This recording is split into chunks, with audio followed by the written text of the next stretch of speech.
Hello students, welcome to my channel. This is Himanshu Kumar. Student, आज की class में हम लोग डिस्कस करने वाले हैं कॉम्बिनेशन ऑफ रेसिस्टेंस। क्लास 10 के लिए कॉम्बिनेशन ऑफ रेसिस्टेंस को आज हम डिस्कस करेंगे।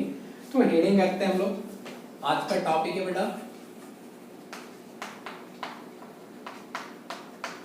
Combination of resistance. Student, combination of resistance में हमें दो टाइप की कॉम्बिनेशन को यहाँ पे डिस्कस करना है। फर्स्ट हमें डिस्कस करना है that is series combination and second discuss करना है हमें पैरेलल कंडीशन। तो आज हम लोग सीरीज एंड पैरेलल के कॉम्बिनेशन को डेरिवेशन करेंगे। डेरिवेशन करने के बाद इसके इक्विवेलेंट फॉर्मूला फाइंड करने के लिए हम एक फॉर्मूला भी ऑब्टेन करेंगे और उस फॉर्मूले से टाइप ऑफ क्वेश्चन को डिस्कस करेंगे। तो पहला हम लोग आज हेडिंग करते हैं, फर्स्ट टाइप डिस्कस करेंगे इसका सीरीज कॉम्बिनेशन। सीरीज कॉम्बिनेशन को आज हमें डिस्कस करना है। पहले फर्स्ट है हमारा सीरीज कॉम्बिनेशन। तो सीरीज कॉम्बिनेशन में क्या क्या हमें पॉइंट हमें डिस्कस करना होता है। पहला डायग्राम बनाते हैं। डायग्राम बनाने के बाद उसके इक्विवेलेंट रेसिस्टेंस फाइंड करने का फॉर्मूला ऑब्टेन करते हैं और ऑब्टेन करने के बाद number of type of questions को डिस्कस करेंगे। चलो, तो यहाँ पे हम लोग कॉम्बिनेशन ऑफ रेसिस्टेंस सीरीज में बनाते हैं।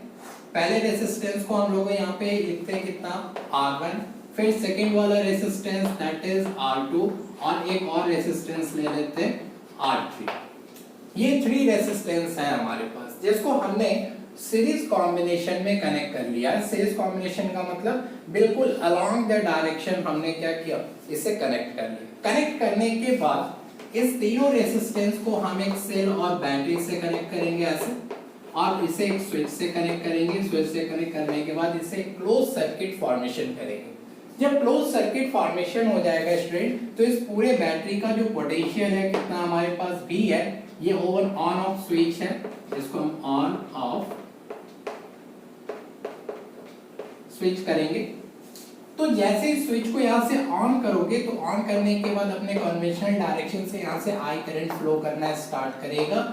ईच रेसिस्टेंस में जितने भी रेसिस्टेंस यहाँ पे लगे हुए उसमें से क्या होगा, करंट को पास कर लेंगे।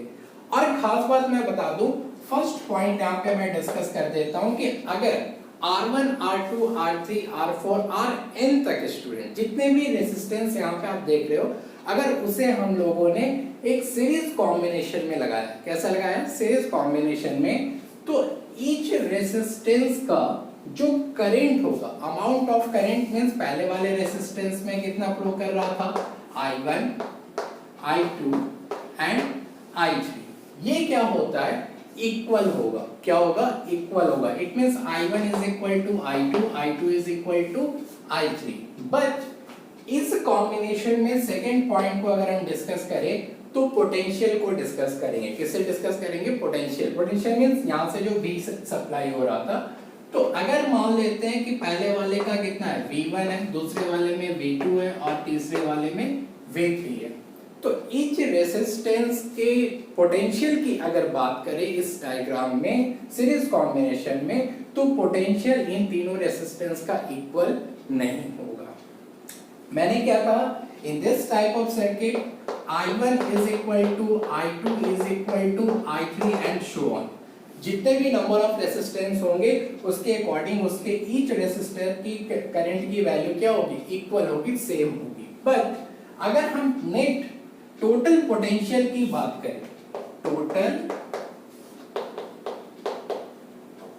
पोटेंशियल V की बात करते हैं, तो ये हमेशा V1 is equal to V2 is equal to V3 कभी भी नहीं होता, इक्वल नहीं होता। तो कैसे हम फाइंड करेंगे टोटल अमाउंट ऑफ पोटेंशियल, तो sum of potential V1 plus V2 plus V3 and so on, इस तरीके से हम लोग क्या करते हैं, फाइंड कर लेते हैं। तो चलो आते हैं, करंट तो सेम था, हमें उसे फाइंड करने की जरूरत नहीं है, but according to the Ohm's law first resistance का टोटल पोटेंशियल, सेकंड रेसिस्टेंस का टोटल पोटेंशियल और थर्ड रेसिस्टेंस का टोटल पोटेंशियल हम यहाँ क्या करेंगे, फाइंड करेंगे। वेरी गुड, तो चलते हैं। इस डायग्राम को पहले आप लोग बना लेना, फिर पॉइंट्स को डिस्कस कर लेना कि इसमें करंट क्या होता है, इक्वल होता है और पोटेंशियल इक्वल नहीं होता। देन according to Ohm's हमें क्या कहता है V इज इक्वल टू बेटा IR। तो हम लोग पोटेंशियल V1 फाइंड करते हैं 4 R1, V2 4 R2 and V3 4 R3। तो बेटा V is equal to IR से कितना होगा, V1 is equal to I1 into R1। Similarly अगर रेसिस्टेंस 2 में फाइंड करें, V2 is equal to I2 R2 and V3 के लिए फाइंड करें तो कितना, I3 R3। अब हम क्या करते हैं, total potential of circuit find करेंगे।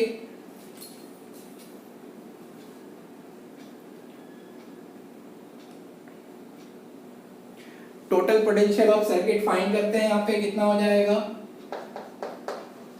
Net potential of circuit will be equal to how much, V1 plus V2 plus V3। मैंने कहा कि नेट पोटेंशियल फाइंड करना होगा तो sum of each potential in each resistor यहाँ पे हम लोग फाइंड करेंगे। टोटल के हम फाइंड कर लेते हैं, कितना होगा, V is equal to V1 plus V2 plus V3 का वैल्यू पुट करते हैं, कितना, I1 R1 plus I2 R2 plus I3 R3 and so on, जितने भी होंगे वो। चलो इसको हम लोग फाइनली फाइंड कर लेते हैं। तो यहां से हम लोगों ने इक्वेशन बना लिया था।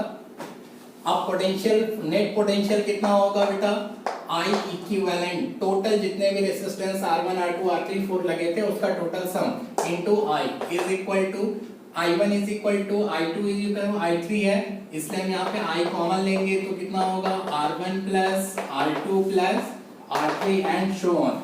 सेम यहाँ पे मैं लिख देता हूँ I1 is equal to I2 is equal to I3, ऐसा, क्योंकि करंट इक्वल था इसलिए हमने करंट को कॉमन ले लिया।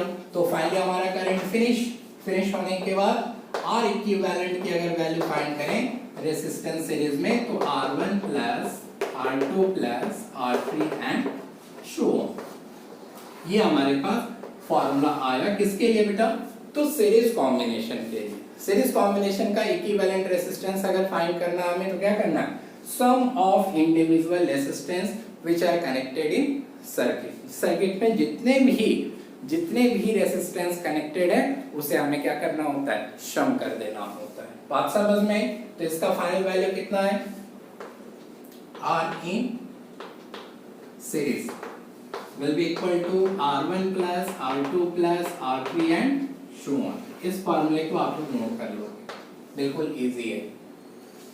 चलो आते हैं सेकेंड वाला, पैरेलल कॉम्बिनेशन को चेक करते हैं। पैरेलल कॉम्बिनेशन में क्या क्या चीजें होती हैं वो हम डिस्कस कर देते हैं यहाँ पे।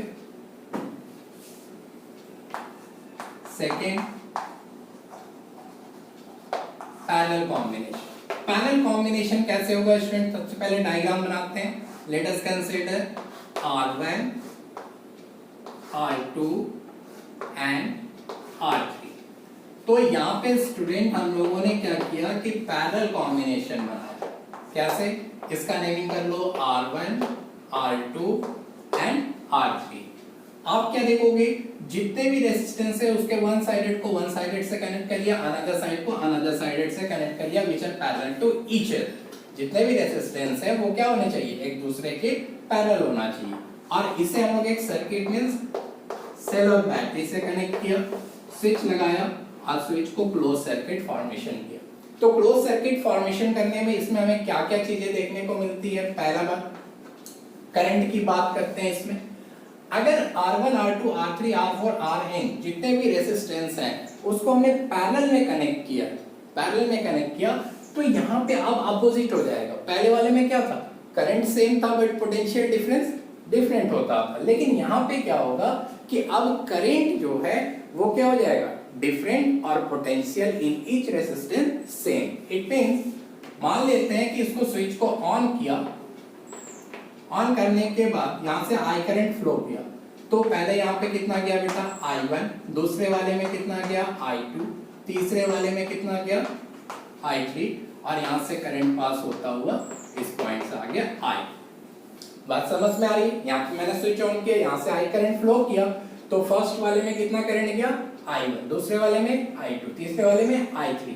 तो इनकी जो करंट की वैल्यू है वो कभी भी इक्वल नहीं होगी। पहले point, it means I does not equal to I2, I2 does not equal to I3। ये बात समझ में आई? अगर इस टोटल पोटेंशियल सेल का वैल्यू कितना है, सेल का V, तो V1 कितना होगा, V1 for R1, V2 for R2 and V3 for R3। Second point, अगर पैरेलल कंडीशन है तो इसमें potential V1 is equal to V2 is equal to V3 होगा।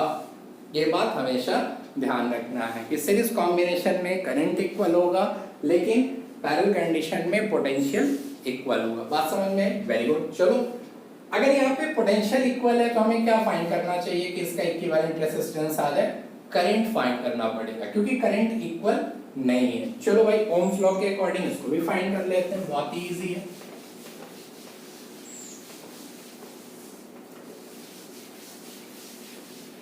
कैसे फाइंड करते हैं बेटा? According to Ohm's law. ये ओम्स अगर आए नहीं होते तो हम लोग की टेंशन ही नहीं होती। फिर भी क्या करना है, चलो फाइंड करना बहुत इजी है। V इज इक्वल टू क्या कहते हैं, ये क्या होता है बेटा, IR। तो यहाँ पे अगर I का वैल्यू फाइंड करना हो तो कितना लिखूंगा मैं, V अपन R। तो मान लो यहां से लिखते हैं फॉर R1, R1 के लिए अगर कितना मैं कंसीडर करूं, I1। इसी तरह R2 में कितना करंट गया था, I2। R3 में कितना गया था करंट, I3 गया था। सबकी वैल्यू फाइंड करेंगे यहाँ से। I1 is equal to V1 upon R1, I2 is equal to V2 upon R2, I3 is equal to V3 upon R3। तीनों का वैल्यू फाइंड कर दिया करंट के। चलो अब हम लोग टोटल नेट करंट फाइंड करते हैं। नेट करंट इन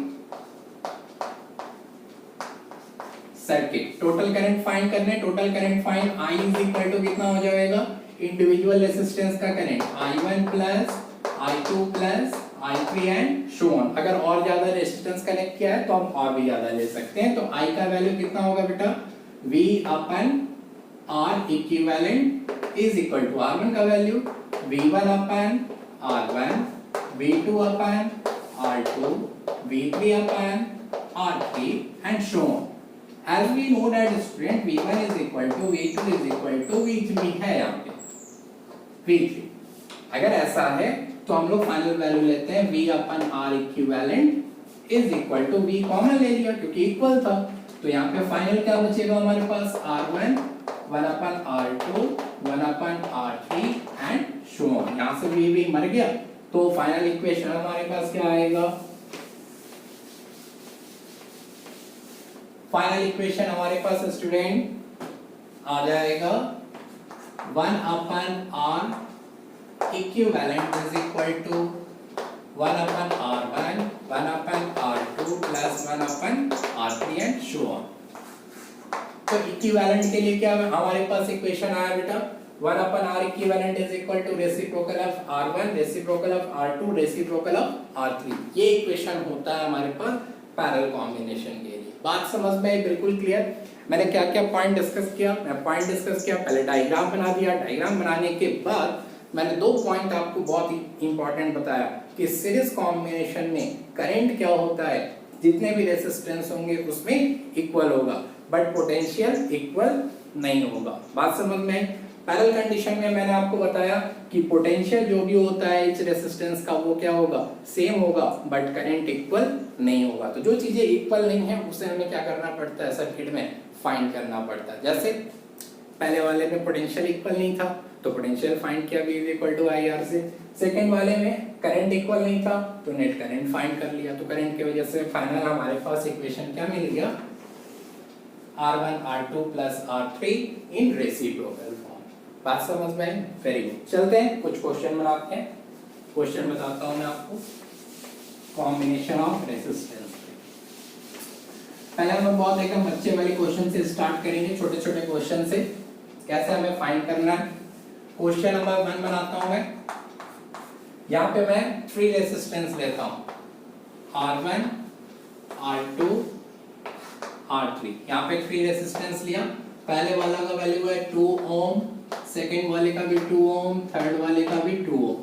हमें क्या करना है, पॉइंट ए एंड बी के बीच का क्या करना है, इक्विवेलेंट रेसिस्टेंस फाइंड करना है। तो इक्विवेलेंट रेसिस्टेंस सबसे पहले चेक करेंगे कॉम्बिनेशन कैसा है, सीरीज कॉम्बिनेशन का, वेरी गुड। तो फार्मूला क्या होता है, R equivalent in series is equal to R1 plus R2 plus R3।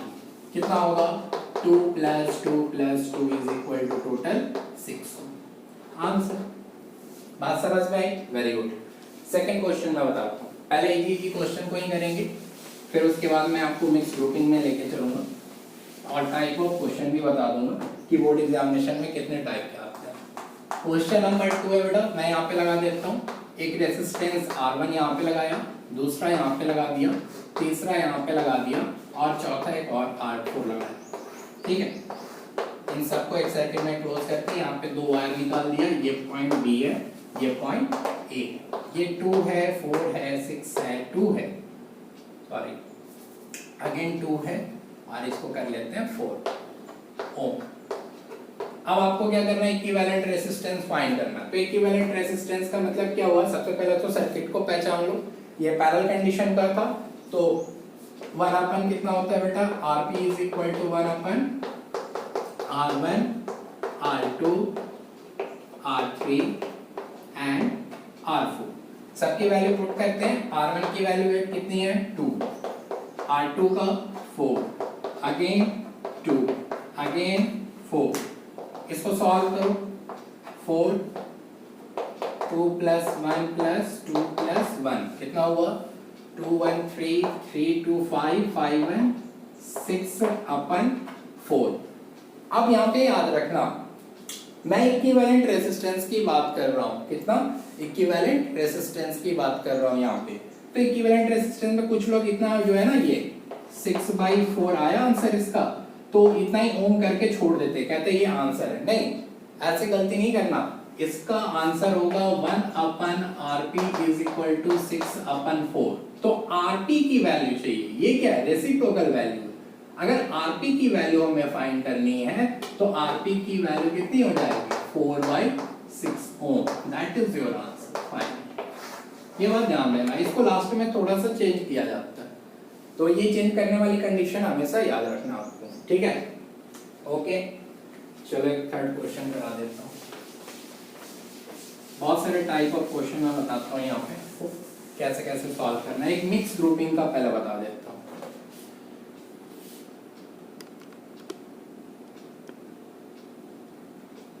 एक जो है मिक्स ग्रुपिंग का मैं बता देता हूँ क्वेश्चन। क्या है क्वेश्चन बेटा, क्वेश्चन यहाँ पे सॉल्व करना है। एक रेसिस्टेंस मैंने यहाँ पे लगाया, दूसरा रेसिस्टेंस यहाँ पे लगाया, तीसरा रेसिस्टेंस मैंने यहाँ पे लगा दिया, ये बी पॉइंट है और ये ए पॉइंट है, इसकी वैल्यू 2 है 2 ओम, ऐसा। अब हमें क्या करना है, इक्विवेलेंट रेसिस्टेंस फाइंड करना है इस सर्किट का। अब ध्यान से देखो, इसमें मिक्स है, एक सीरीज का भी है, 2 पैरेलल के भी हैं, एक सीरीज का है, 2 पैरेलल के हैं। तो इसको कैसे सॉल्व करेंगे, सबसे पहले ये डब्बा फॉर्मेशन को सॉल्व करेंगे। कौन सा डब्बा, ढक्कन नहीं, डब्बा, ठीक है। ये जो बॉक्स टाइप आपको दिख रहा है ये पैरेलल कंडीशन का है, क्यों, R1 is parallel to R2 है यहाँ पे, तो पहले उसको सॉल्व करेंगे। तो ए पॉइंट ये कितने का था, 2, यहाँ पे पहले इसको सॉल्व किया, 1/2 1/2, जब 1/2 1/2 करेंगे तो कितना हो जाएगा, इज इक्वल टू 1 ये किसके लिए था, इनके लिए था। तो यहाँ पे इन दोनों को मिला करके मैंने एक सिंगल फॉर्मेशन कर लिया, कितने का, 1 और ये पॉइंट बी।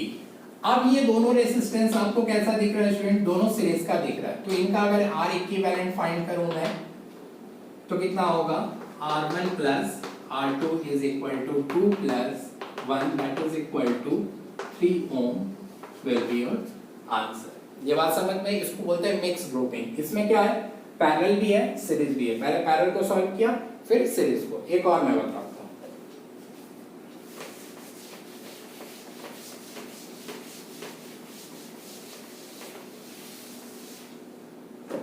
चलो एक और बताना है। अब हम लोग क्या करते हैं, एक ट्रायंगल फॉर्मेशन का करते हैं, ए बी सी, ऐसा ऐसे और एक यहां लगा लेते हैं। ये हो गया 2 ओम 2 ओम 2 ओम, यहां से ए पॉइंट है, ये बी पॉइंट है, ये ए है, ये बी। आपको इसका इक्विवेलेंट रेजिस्टेंस फाइंड करना है। तो पहले हमें चेक करना होगा कि जो सर्किट गिवन है उस सर्किट में, जो सर्किट गिवन है उस सर्किट में कितने सीरीज में है, कितने पैरेलल में। तो बेटे आई करंट यहां से फ्लो कराऊंगा, कुछ आई करंट इधर जाएगा, कुछ आई करंट इधर भी जाएगा। ऐसे क्या, ऐसे जा करके ऐसे करंट का डायरेक्शन ऐसे था और दूसरा डायरेक्शन ऐसा था। तो जब यहां से I1 करंट जब फ्लो कर रहा था इस डायरेक्शन में, तो आप क्या देख रहे हो, R1 और R2 ये दोनों कैसे हैं, सीरीज में है। ये कैसे है, सीरीज में। तो चलो पहले इसको सीरीज वाले को सॉल्व कर लेते हैं। कितना 2 + 2 कितना हो गया, एक रेजिस्टेंस यहाँ पे लगा लिया, 2 + 2 कितना 4। अब इन 4 ओम के पैरेलल में एक R3 कनेक्ट है, तो यहाँ पे मैंने दूसरा बना लिया, कितने का है 2।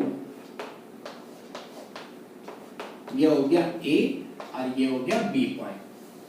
इस सर्किट को मैंने इंटीग्रेट करके बिल्कुल सिंपल फॉर्म में ला दिया, पैरेलल के फॉर्म में आपको दिख रहा होगा, ठीक है।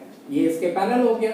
अब इसका वैल्यू जब हम फाइंड करेंगे तो कितना होगा, 1/RP means parallel 1/R1 + 1/R2 कितना होगा बेटा, 1/4 + 1/2, 1 + 2 = 3/4। तो इसका फाइनल आंसर कितना होगा, RP = मैंने कहा था कि रेसिप्रोकल फॉर्म में होगा तो क्या करेंगे, उल्टा कर देंगे, 4/3 ohm, that will be your answer. ये बोलो जो मैंने समझाया वो समझ में आया कि नहीं आया, 100% समझ में आया। बहुत ही इजी सा सर्किट था। चलो एक और बनाते हैं। बहुत डिफरेंट टाइप के स्ट्रक्चर के बनेंगे हम लोगों के पास। एक ट्रायंगल वाला बना दिया, एक स्क्वायर का बना के दिखाता हूं। ऐसे 1 2 3 4, ठीक है। चलो ये हो गया बी पॉइंट और यहां से मैंने निकाल लिया ए पॉइंट। यहां से आई करंट फ्लो कर रहा था, तो ये दोनों था 2 ओम और ये दोनों थे भाई साहब 4 ओम। अब आपको ए और बी के बीच का इक्विवेलेंट रेजिस्टेंस फाइंड करना है। कैसे फाइंड करते हैं, तो यहाँ से करंट कुछ इधर जाएगा I1 और कुछ करंट इधर जाएगा I2। जब I1 जा रहा था तो ऐसे जा रहा था और I2 जा रहा था तो कुछ ऐसे जा रहा था। समझ में आ रहा है बेटा मैं क्या कह रहा हूँ। मैंने कहा कि I1 का डायरेक्शन देखो, करंट का डायरेक्शन ये किससे R1 से होता हुआ किस में जा रहा था, R2 में। और यहाँ पे देखोगे तो I2 करंट किधर से, R3 से होता हुआ R4 में जा रहा था। क्या R1 और R2 आपको दिख रहे हैं, दोनों सीरीज हैं। इसको पकड़ के सीधा करूंगा मैं तो सीरीज में दिखेगा, चलो बिल्कुल दिखेगा। कितना हो गया, दोनों को मिला करके एक रेजिस्टेंस बना लेते, 4 + 2 कितना हो गया 6। I2 वाले डायरेक्शन में देखो, इधर I2 वाले डायरेक्शन में देखो, यहाँ से ये भी सीरीज में आपको दिखेगा। तो ये कितना बनाया मैंने, एक और बना लिया, ये भी कितने का है 6। और फिर यहाँ से A और B पॉइंट है, ये A पॉइंट है, ये B पॉइंट है। क्या ये दोनों पैरेलल में दिख रहे हैं, 100% पैरेलल में दिख रहा है। तो इसका अगर RP फाइंड करूं मैं, 1/6 = 2/6। तो RP का वैल्यू कितना होगा, रेसिप्रोकल है चेंज कर देंगे, 6/2 = 3। एनी डाउट, कोई प्रॉब्लम, कोई शक, कोई शक नहीं है। Very good. चलो अब मैं आपको बताता हूँ, ये तो थोड़ा बहुत छोटे छोटे क्वेश्चंस को बता दिया। अब मैं आपको ओम्स लॉ पे लेके आता हूँ। किस पे, ओम्स लॉ पे। चलो ओम्स लॉ वाला भी बता देता हूँ। पहले हम लोग ओम्स लॉ को सॉल्व करेंगे। इक्विवेलेंट रेजिस्टेंस कैसे, तो बेटा क्वेश्चन है कि यहाँ पे मैंने एक रेजिस्टेंस लगाया, दूसरा लगाया, यहाँ पे मैंने फिर एक रेजिस्टेंस लगाया, दूसरा यहाँ पे हमने लगाया, ऐसे। और इस पूरे रेजिस्टेंस को एक सेल से कनेक्ट कर लिया और एक स्विच लगा लिया यहाँ पे। तो सेल जो है कितना पोटेंशियल प्रोवाइड कर रहा था, 6 वोल्ट प्रोवाइड कर रहा था। ये दोनों 4 का था, सॉरी 4 के ओम के थे।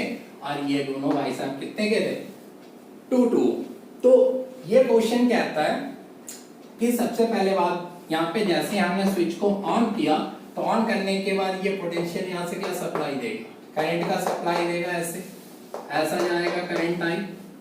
तो आपको बताना है स्टूडेंट कि इस सर्किट में अमाउंट ऑफ करंट कितना पास हो रहा है, यानी हमें क्या फाइंड करना है बेटा, आई की वैल्यू फाइंड करनी है।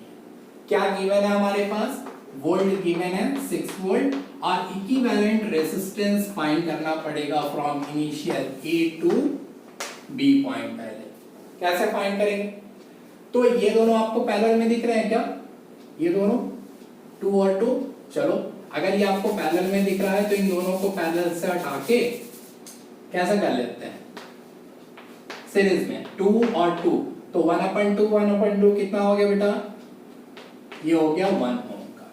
बात समझ में आई, very good.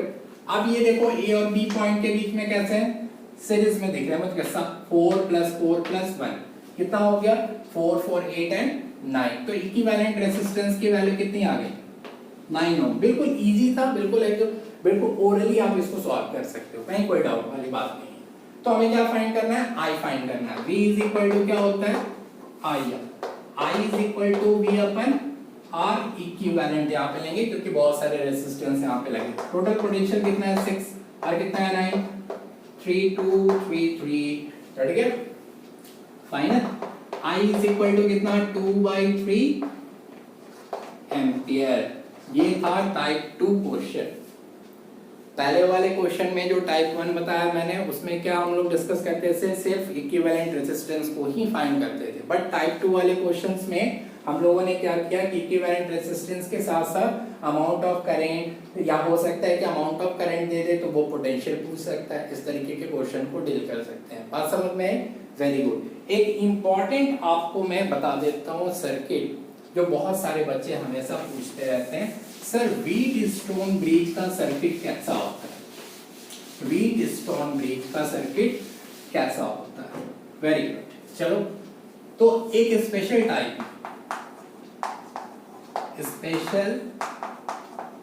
Of circuit 10th class के लिए बहुत ही स्पेशल है, लेकिन 12th क्लास में जब जाओगे आप तो ये कॉमन सा हो जाता है, ठीक है। चलो देखते हैं इसका नेम क्या है, व्हीटस्टोन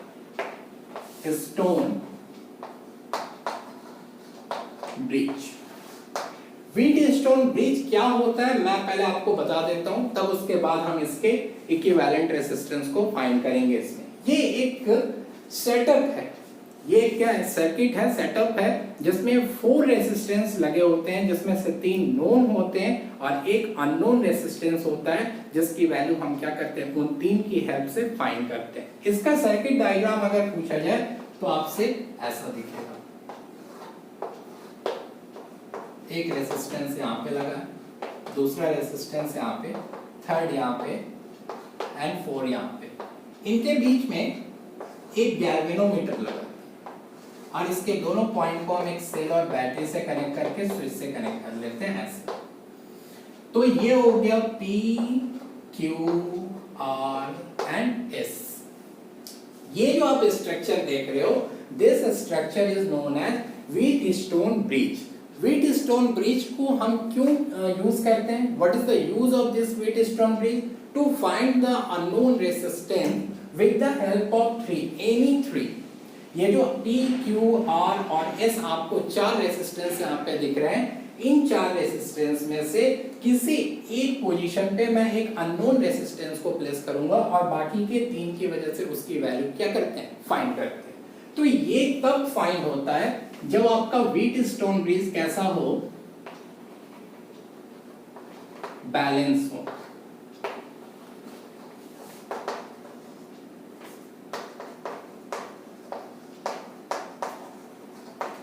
बैलेंस व्हीटस्टोन ब्रिज। अब बैलेंस व्हीटस्टोन ब्रिज कैसे होगा बेटा, तो उसके लिए हमारे पास एक इक्वेशन है, उस इक्वेशन को हम यहाँ पे मैं लिख देता हूं और समझा भी देता हूं। P/Q = R/S। ये जो 4 रेजिस्टेंस है P Q R S, इनका एक इक्वेशन बनाया, that equation is known as balance Wheatstone bridge equation, इस इक्वेशन को बोलते हैं। अब इसको कैसे यूज करते हैं, कैसे हम चेक करेंगे कि जो हमारा ये व्हीटस्टोन है वो बैलेंस है कि नहीं है। तो इसको बैलेंस करने का बहुत ही आसान तरीका है। जैसे मान लो कि P की वैल्यू यहाँ पे मैंने 2 दिया, Q का वैल्यू भी 2 दिया, यहाँ पे 2 दिया, ये भी 2 दे दिया, कितना 2 to 2 ओम।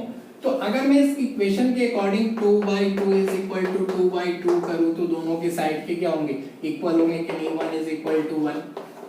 अगर बोथ साइड का ratio P/Q is equal to R/S आया सर्किट में, अगर ये जो सर्किट आप देख रहे हो इसमें इन दोनों रेसिस्टेंस का रेशियो इन दोनों रेसिस्टेंस के रेशियो के इक्वल हो जाए तो हम कहते हैं कि ये जो हमारा ब्रिज है, ये जो सर्किट है वो क्या है, बैलेंस है। बात समझ में आई स्टूडेंट? Very good. तो व्हीटस्टोन ब्रिज को अब हम लोग कैसे सॉल्व करते हैं ये देखते हैं। चलो, व्हीटस्टोन ब्रिज का मैंने स्ट्रक्चर बता दिया, उसको बैलेंस करने का हमने क्या बता दिया यहाँ पे इक्वेशन की कैसे बैलेंसिंग चेक करना है वो चेक कर लेंगे। अब आते हैं जरा इक्विवेलेंट रेजिस्टेंस फाइंड करते हैं व्हीटस्टोन ब्रिज फॉर्मेशन। चलो देखा जाए कैसे फाइंड करना है।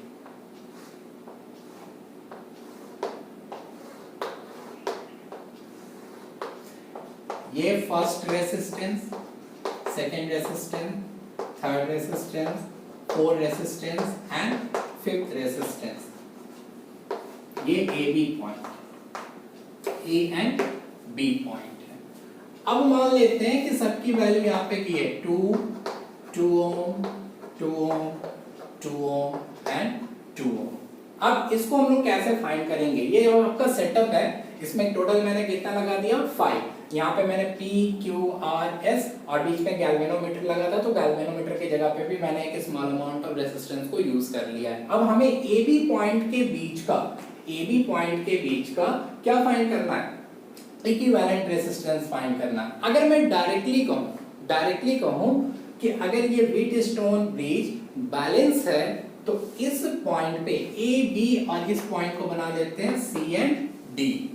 अब मेरी बात ध्यान से समझना है, इसको 1 मिनट में सॉल्व हो जाएगा ये। अगर ये स्ट्रक्चर जो आप देख रहे हो, अगर दोनों साइड का जो आपका रेजिस्टेंस का जो वैल्यू जो इक्वेशन बताया, अगर ये बैलेंस है तो बैलेंस होगा तो C और D पॉइंट पे कोई करंट पास नहीं करेगा। इसका मतलब क्या हुआ कहने का समझ लो, यहां से I करंट को प्लेस कराया गया, फ्लो कराया, तो ऊपर गया कितना I1, नीचे गया कितना I2, यहां से गया कितना I3 और यहां से गया कितना I4। बात समझ में आई स्टूडेंट? इस AB को अगर मैं एक सेल से कनेक्ट कर दूं यहाँ पे, तो इसका पोटेंशियल कितना है V है। कितना है V है। अभी देखो 1 मिनट में बात समझ में आएगा कि क्यों हमें इसको जीरो कर लेना है, क्यों इसको जीरो करते हैं जब ब्रिज आपका कैसा बैलेंस हो। ध्यान से समझो, अगर इस सर्किट का 2 ओम रेजिस्टेंस है और I1 करंट है, तो C पॉइंट पे अगर पोटेंशियल मैं फाइंड करूं तो कितना लिख सकता हूं, VC is equal to I1 into 2। बेटे होगा कि नहीं होगा? बिल्कुल होगा। यहां से इस D पॉइंट के लिए अगर मैं पोटेंशियल VD फाइंड करूं तो VD का वैल्यू कितना होगा, I2 इंटू 2। तो एक बात बताओ, I1 टू I2 2, अगर IR दोनों पॉइंट के बीच का अगर मैं पोटेंशियल डिफरेंस फाइंड करूं किसके बीच, C एंड D, तो कितना लिखूंगा, potential difference between C and D point, VC minus VD कितना हो जाएगा 0। क्यों? I12 minus I22 is equal to कितना 0। इट मींस कि CD पॉइंट पे हमारे पास टोटल पोटेंशियल की वैल्यू कितनी हो जा रही है 0। तो जब पोटेंशियल ही 0 है तो क्या इसमें I करंट फ्लो करेगा क्या? बिल्कुल नहीं करेगा। तो इस वैल्यू को, ये बीच वाला जो रेजिस्टेंस है उसको हम क्या कर लेंगे, 0 कंसीडर कर लेते हैं। कितना कंसीडर कर लेते हैं, 0।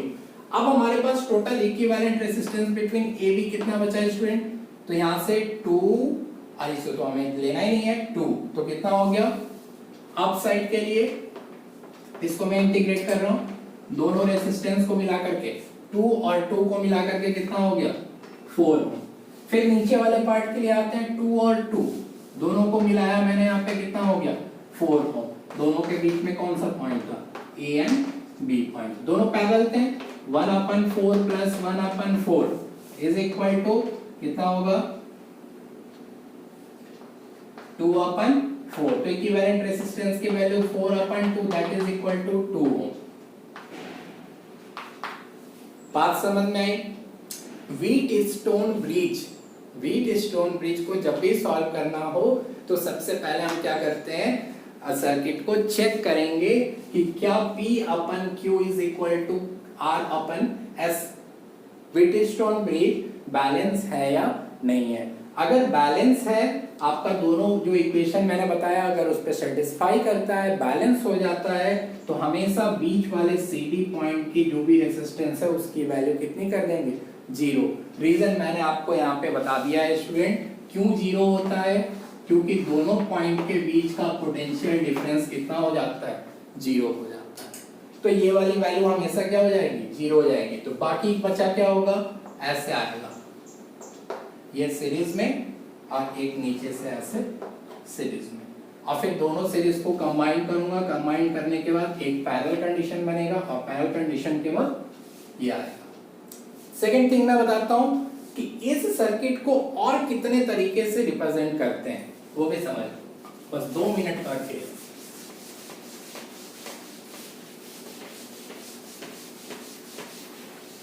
सेम यही होगा 5 रेजिस्टेंस उसमें भी लगे थे 5 रेजिस्टेंस यहाँ पे भी लगाऊंगा। इसको भी व्हीट स्टोन ब्रिज बोलते हैं। 1 2 3 रेजिस्टेंस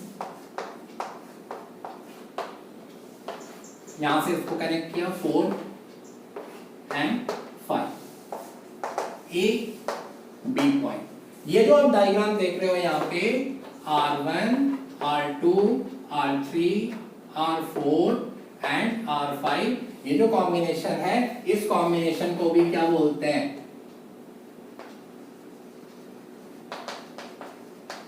व्हीट स्टोन ब्रिज बोलते हैं। दूसरा टाइप में बता देता हूं सेम व्हीट स्टोन ब्रिज को कैसे बनाते हैं इस तरीके से भी बनाते हैं वही है। इसमें भी मैं 5 लगाऊंगा। पहले यहां पे लगा दिया